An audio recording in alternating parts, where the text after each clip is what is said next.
Magandang araw po mga kapuntos, at sa araw na ito po meron po akong tampok na video para sa inyo at sana ay magustuhan ninyo.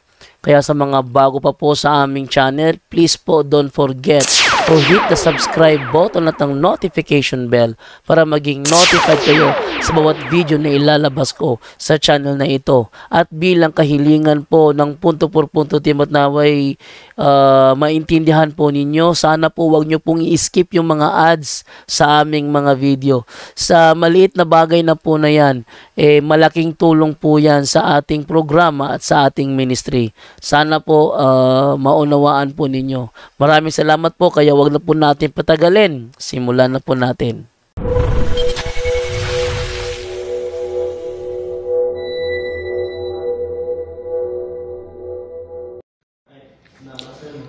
Hello mga kapatid, magandang araw po. Kumusta po? At kahapon po ng umaga, sakit ng tiyan ko dito. Hindi ako makatayo, pero ngayon ay naoperahan tayo dahil malapit lang pumutok yung appendicitis natin. At salamat sa Diyos dahil nadali at bakante din ng doktor, no? So God is a great provider mga kapatid. So makatayo na ako.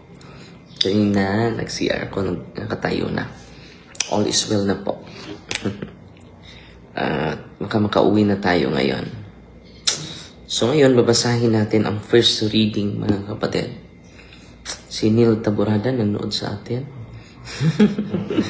Si Iba Hagutin, Kahasan. So makaupo na ako at makalakad na po. At okay na po. At magpagaling na lang tayo sa ating sugat na.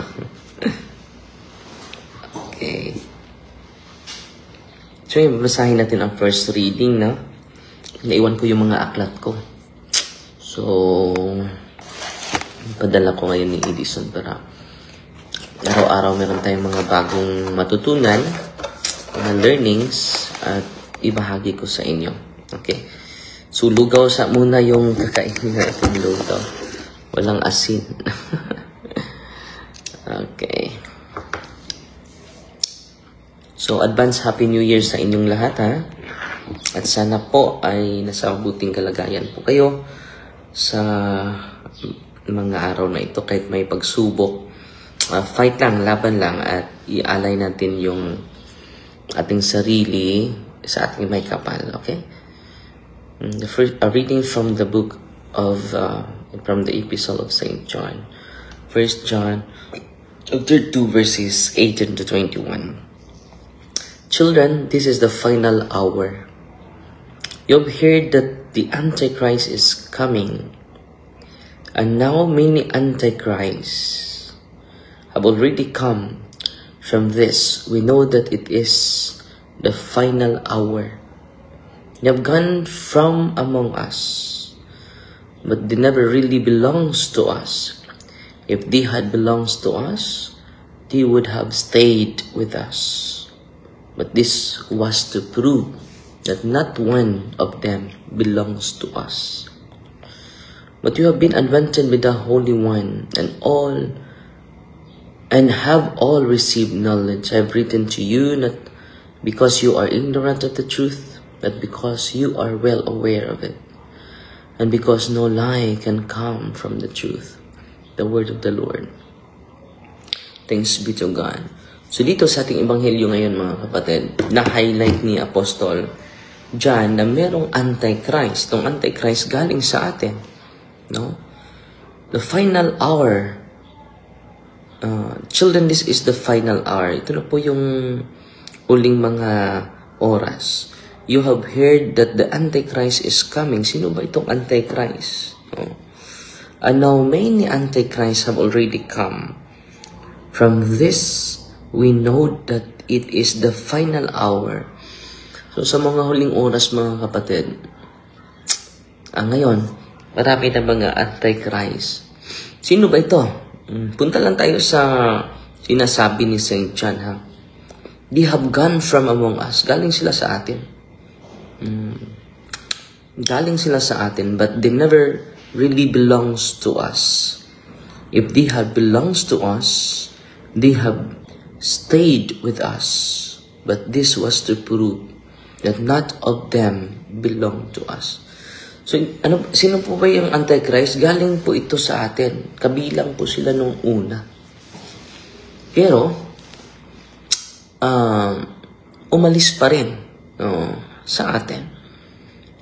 So, sino ba ang umalis? Hindi tayo. Nanatili tayo eh. Tayo mga Katoliko ay nanatili sa simbahan na tatag ni Kristo.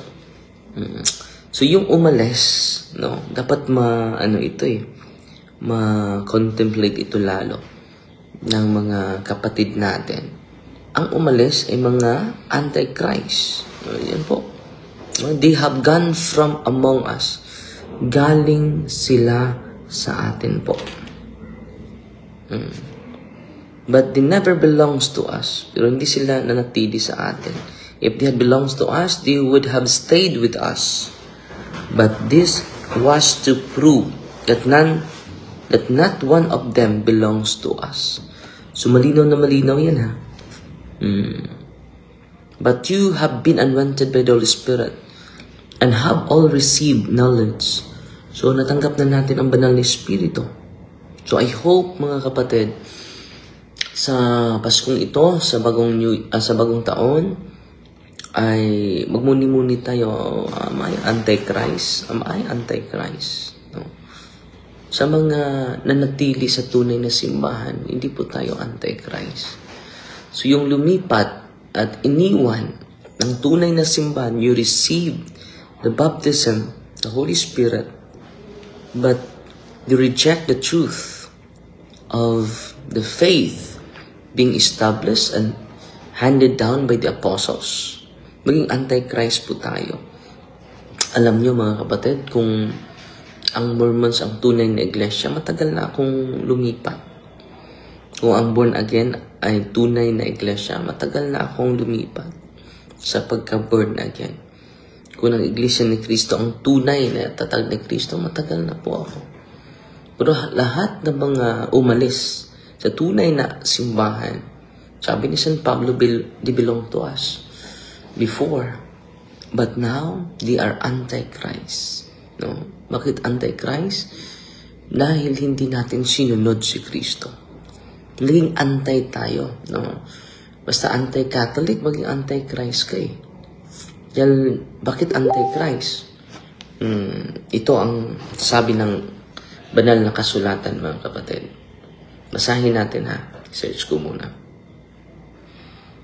John chapter 10 verse 16.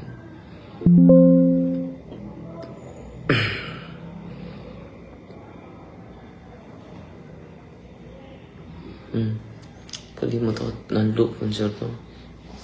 Luke chapter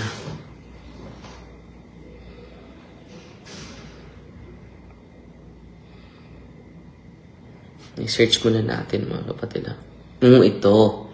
Ito yung sinabi ni Kristo. Those who would accept deliberately and readily the message or the acts of kindness the disciples were bringing forth. Luke chapter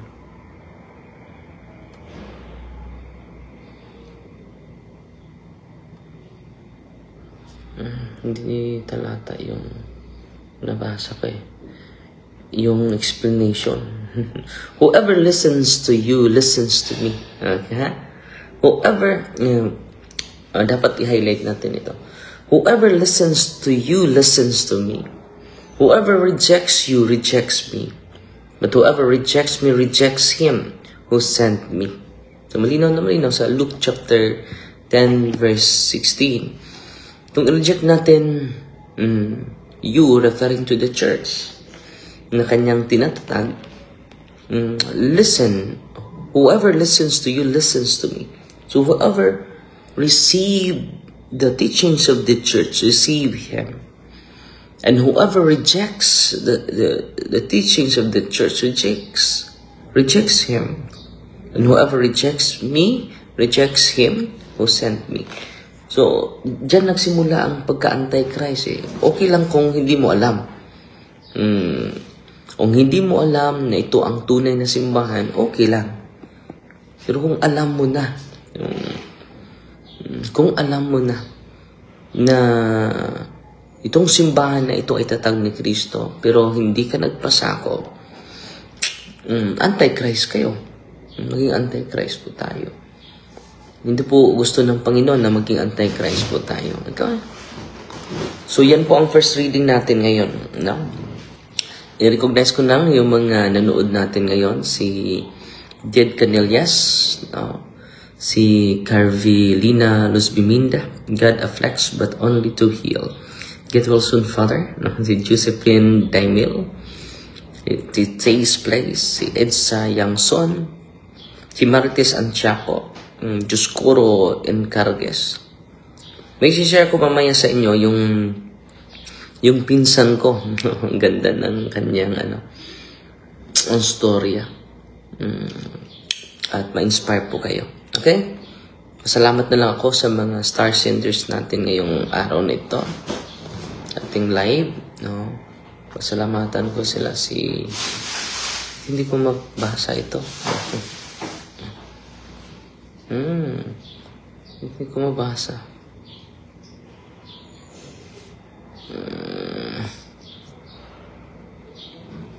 Hindi ko sa hindi ko mabasa yung mga star senders natin ngayon. Bakit? Anong nangyari?